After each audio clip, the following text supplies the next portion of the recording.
Welcome to the Author's Den, a place where we encourage reading and writing, a place where you can meet authors and book illustrators, a place to get your questions answered about writing, publishing, and promoting your book.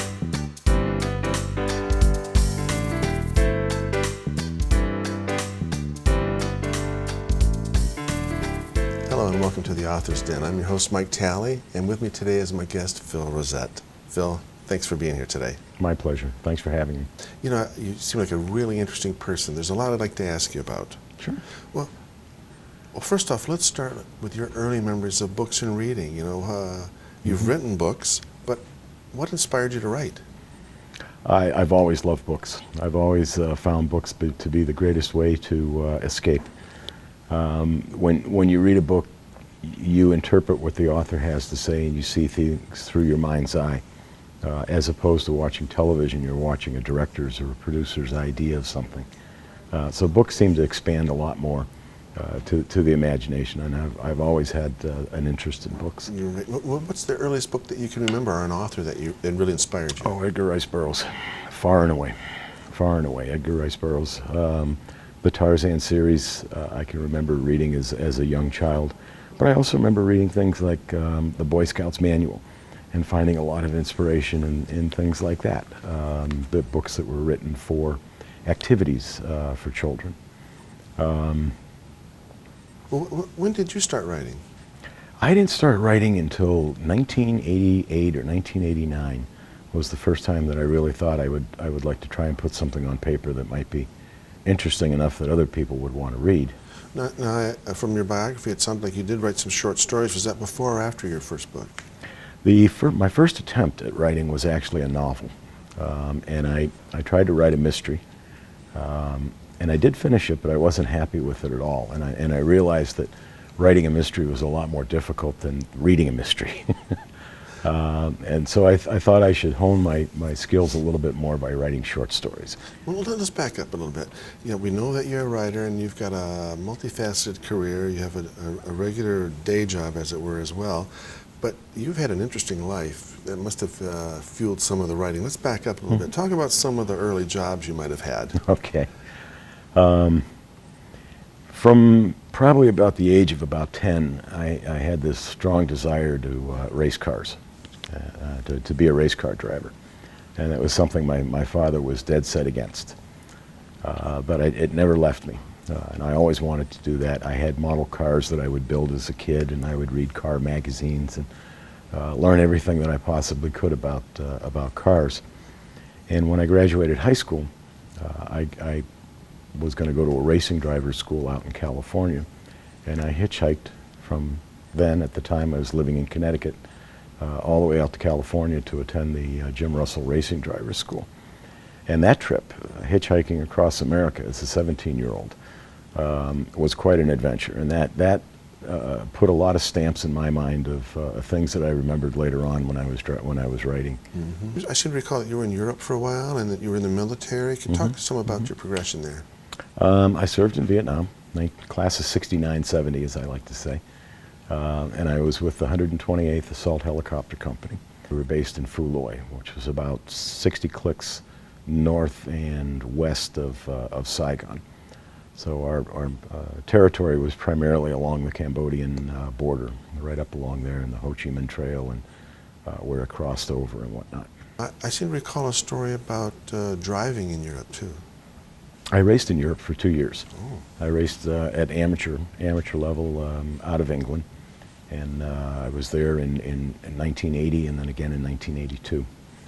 Went broke in 1980, came back to the United States, worked 2 jobs, save up everything I could, and went back in 82 and went broke again. But it sounds like something you really enjoyed.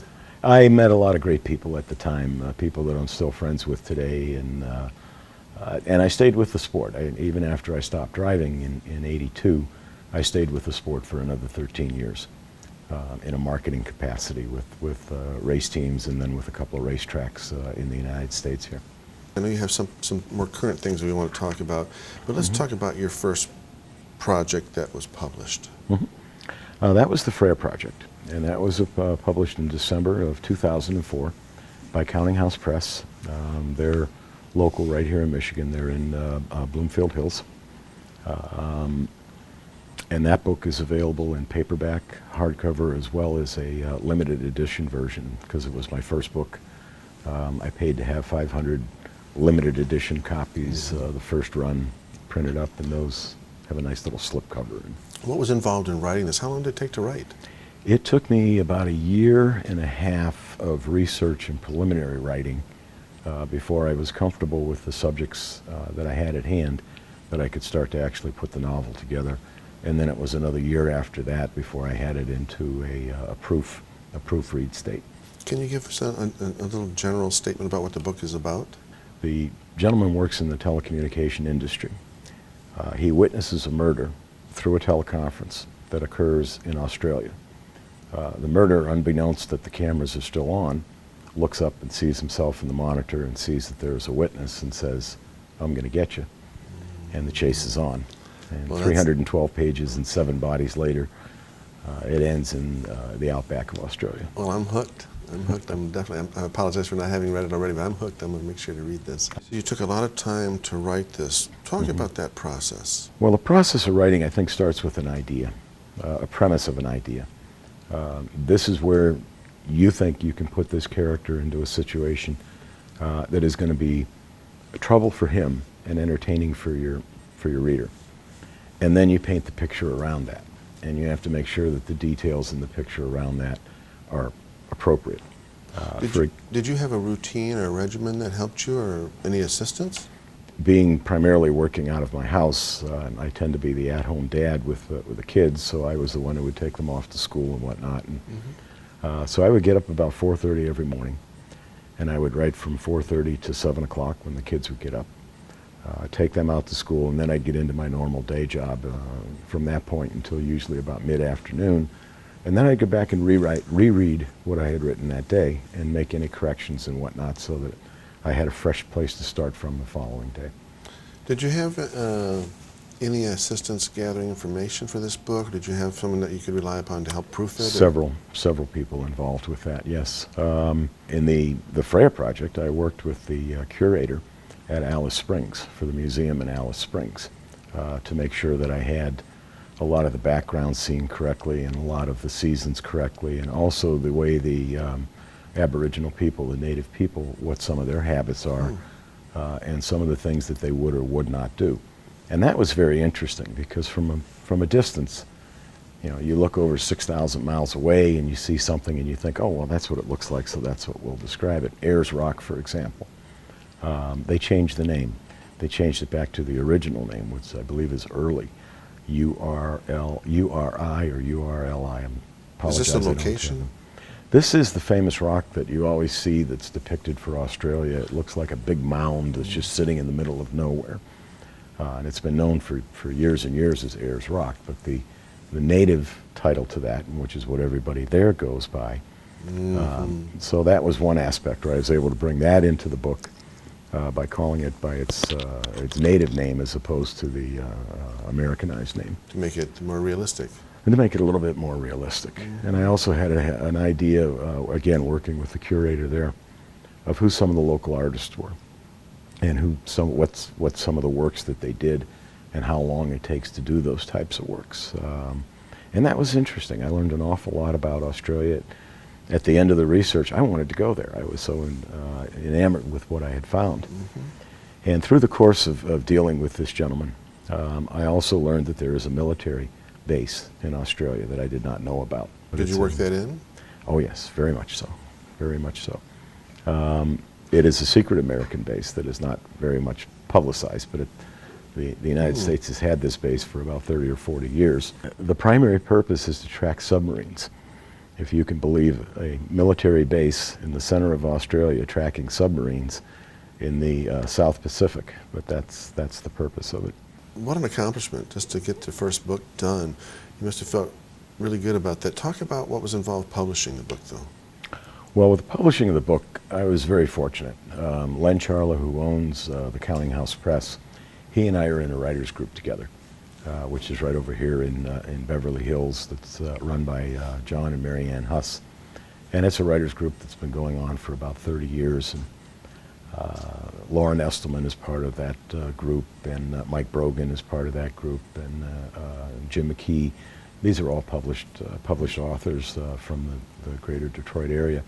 And he came in. Len is himself a author as well. He heard the story, he liked the story, and he said, I would like to publish it. What did that involve? I mean, just nuts and bolts of it. First of all, doing a proofreading that was satisfactory to him. So when I turned in the final copy, the final proof over to him, he turned it back over to me and said, I think you need to do a little bit more work in here, and I'd like to see this cleaned up a little bit, and let's see if we can clarify this, and maybe this should be moved up. Helpful so it was suggestions? very, very helpful. Good. Very helpful. I think the fact that he was an author himself, I think he understood of the reading process from a publisher's point of view, which of course is the author, you only see it through your own eyes. So he brought an awful lot to the story and helped a great deal. And what's happened since then? The book came out in both hardcover and in softcover. That was available through Counting House Press. And as I understand, the softcovers sold out. Or if they're not sold out, they're almost sold out. I guess there's still a few hundred of the hardcovers that are still available. But did you feel like it was circulated to suit you? He had good distribution, especially here in the Midwest. I worked with a publicist, a gentleman by the name of John McCarthy, who was able to set me up with readings and signings at various bookstores all around the state of Michigan. So you've done that to help promote it as well? We did that for 13 weeks in one summer. I think we made 21 or 22 stops in a 13-week period, all the way up to Alpena, and then several around the Detroit area. Well, what have you done since this book came out? What have you been writing? Most recently, I've been working on a nonfiction book that deals with my industry, online marketing. The other book that I finished, the other fiction book that I finished, is the Soul Legacy, which is subtitled The Orphan's Flu. And that was an awful lot of fun. That took about 3 years to do the research and another year to write on top of that. That was an awful lot of fun. Can you tease us with it, a little bit Sure. about it? The Soul Legacy is about a North Korean infant who is the son of Kim Jong-il's captain, one of Kim Jong-il's favorite captains. This infant is kidnapped from North Korea, taken to an orphanage in South Korea, where it is then adopted by a wealthy American family. Unbeknownst to the American family, the baby has been inoculated with a weaponized version of bird flu. Oh, boy. So every stop along the way, this baby is contaminating people and setting off an epidemic. The plot thickens. When the patient zero is identified and it's traced back to its roots in North Korea, the child's roots in North Korea, the President of the United States feels that it's a North Korean plot against the United States and declares war on North Korea in retaliation. But that's not what actually happened. Okay. So that's good. You've got me hooked there as well. What were your plans for the book? How's it been working out? That book is available on Kindle. That's available by... Well, let's talk a little bit. You say Kindle. Maybe some of our viewers might not even know what that is. Okay. E-publishing or e-books that are available through the e-reader like Kindle, Sony's Nook. These are electronic readers. These are books that you can go to and you can download either directly from Amazon or from Barnes & Noble. They have a reader now that they have. And the books are generally much cheaper. Both of my books on the e-edition are $4.99 versus $17 or more for a softcover book. Sales have been modest. We sell a few copies a month of each book on Amazon. Are you doing anything special promotion-wise for the most recent book?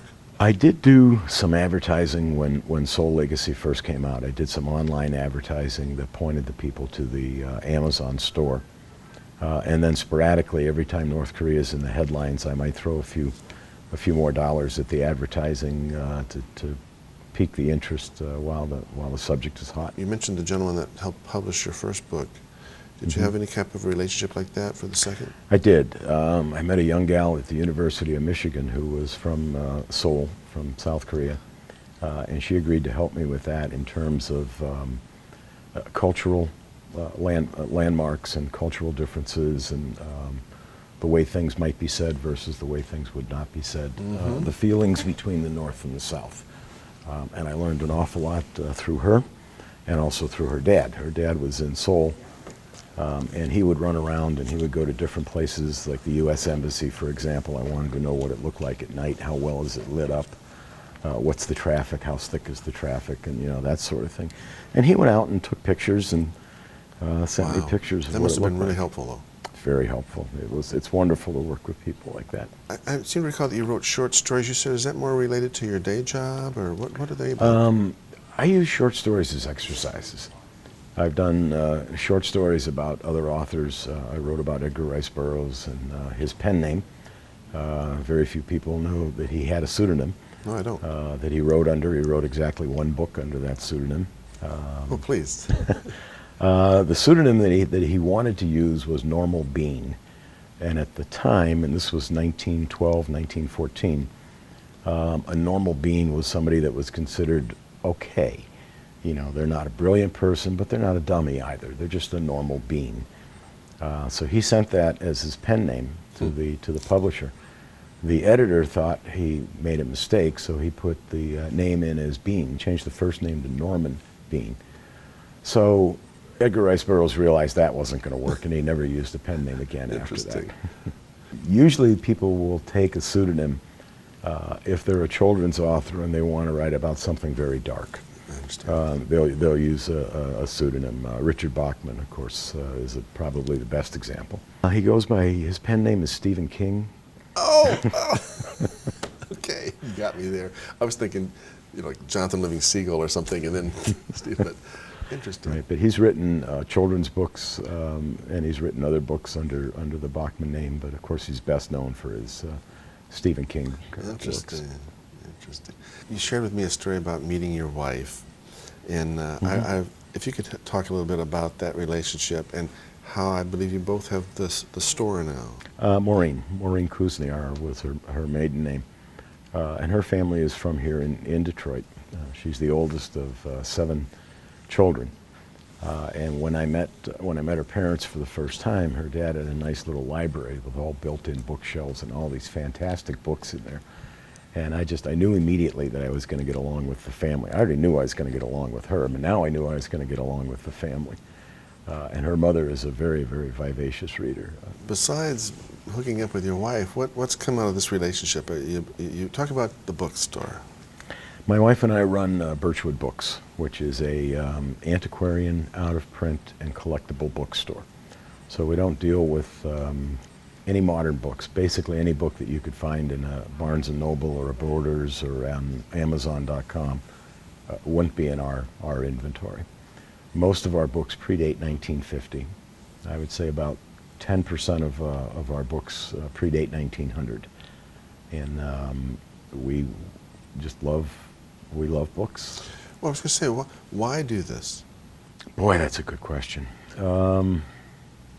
I think it's something that once you get started down that path and you start opening books and you start looking at the differences, and first the way the books are written, the different types of styles that authors will use, the different genres and the way they'll approach different genres. And then more recently I've been looking at the publishing of books, the way the books are actually put together, the binding, the glues that are used, the way the decorations on the page are put together, the credits in the beginning and the end of the book, to see how this is all put together. As a bookstore owner and a collectible bookstore dealer, condition is everything.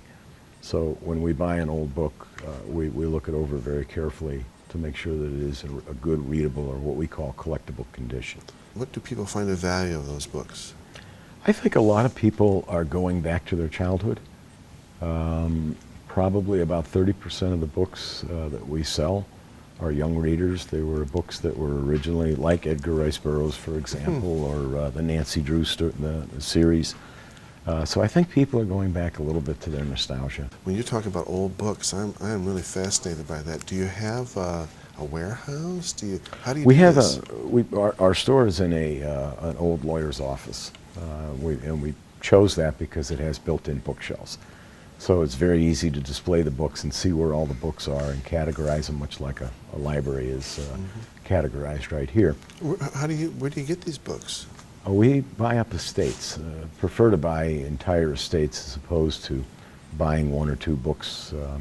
So we work with estate dealers. Most estate dealers don't want to deal with books. They just want to deal with the paintings and the furniture and the rugs and whatnot. So our policy is that we will come in and we'll guarantee you that we'll buy every book. And we'll move them all out of there, and we set a price for what the books are based on the number of books that are there, not so much based on what the value of any particular book is. Well, it sounds to me like you must do a lot of picking and choosing then. I would imagine that there's not a lot of good finds in most of those. 90% of what we buy we wind up donating, either to the John Dingell Hospital if they're paperbacks for the veterans, or to libraries so that they can resell them in the library sales. And only about 10% are really collectible. Is there anything that comes to mind that you were surprised that you found? Or first edition of Jean Le Carré's Call for the Dead. And we had bought that at an estate sale, boxed up all the books and put them aside, and I didn't even realize it for about 3 years that was one of the books that was in there. Talk a little bit about that. I'm not familiar with that. It's the original first edition print run, I believe, was 1150. It was published by Glance in 1961. Glance is a British publishing house. It was his first book, and they didn't know whether he was going to be successful or not. And of course, he went on to great success. And I didn't know I had that book when we were going through there, and we were taking books out of the box, and it's just a little thing. I mean, it's only about yay big. And I looked at it, and at first I thought it was Animal House because it has the exact same cover and size and shape and dimensions of Animal House. And so I told Maureen, I said, hey, I think we found, oh no. And then I looked at the spine. Is something of that a real value? I was fortunate enough, I worked with his publicist in trying to get Freya Project published in England. I wasn't successful with that, but I was successful in getting him to sign the book for me. So I sent it over to his publicist. She gave it to him, and he signed it nicely inscribed, good luck with your new book. Oh, how nice. So that was very nice. Without his signature, several $100s. With his signature inscribed to me, yeah, priceless. That's nice. That's really nice. And we found several others, several Hemingways that we found like that, where people have, these are grandma's books, and we don't know what to do with them, and that's how a lot of estate sales come about. We've got, I think, about 2,500 or 2,600 books in inventory right now, and we're about halfway through cataloging everything. So we've still got a couple of years to go before we'll have everything in the catalog. About when you put the books together, in particular the Freya Project, how did you come up with, for instance, cover art and things like that? My wife is a graphic designer, and she wanted me to use someone other than herself because she thought, being the first book, it probably would be better if you had somebody that was a little more known doing the cover art. So that cover art on the Freya Project was done by a gentleman by the name of Rick Brosia. And he did a lot of the Detroit Metro covers. Metro Times? Metro Times. He did an awful lot of the cover art for Metro Times. So that's how I met him. Soul Legacy had absolutely no budget. So there I sat my wife down and I said, this is the cover art that she did on the Soul Legacy. And what we've done is we've combined the flags of North Korea and South Korea, and we've also combined the Korean Peninsula. In the center of that flag, my wife made up a unification flag for the Koreas once they do get together. What does the future hold for you anyway? I'm having fun. My day job, which is online marketing, I enjoyed immensely. Well, let's talk about that, Ian. What do you do, and how can you help people? We work with companies large and small to help them get a presence on the internet through organic search, or what's called organic search, or the natural. You type in keywords and the search engine delivers a set of results. And we optimize websites to come up in that organic search. And then the step 2 is outbound marketing, where we're actually going out and buying ads on Google and Yahoo and Bing and the other search services, and then placing those ads in front of what we believe is a good audience for them. Constantly tuning the ads, tuning the audience, tuning the times that we run those ads until we finally get it to a point where we're happy with it, the customers are happy with it, and more importantly, the customers' clients, or our clients' customers are happy with it, I should say. Well, you really have a great presence on the internet, if you ask me. I really was impressed with your web Thank you. pages and things. And who did that? I did. Very nice, very nice. Any other books in the works? The book that I'm working on right now is a nonfiction book, and that's called Romancing the Robots. And it's about what we were just talking about, how to optimize websites for the internet, and then how to make those websites do what you want them to do.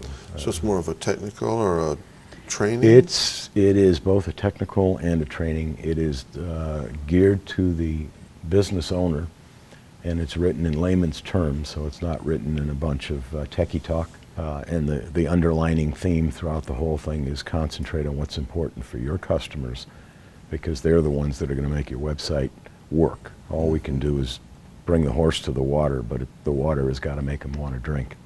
Is there anything that you'd like to talk about that I haven't asked you about today? I would like to plug Birchwood Books.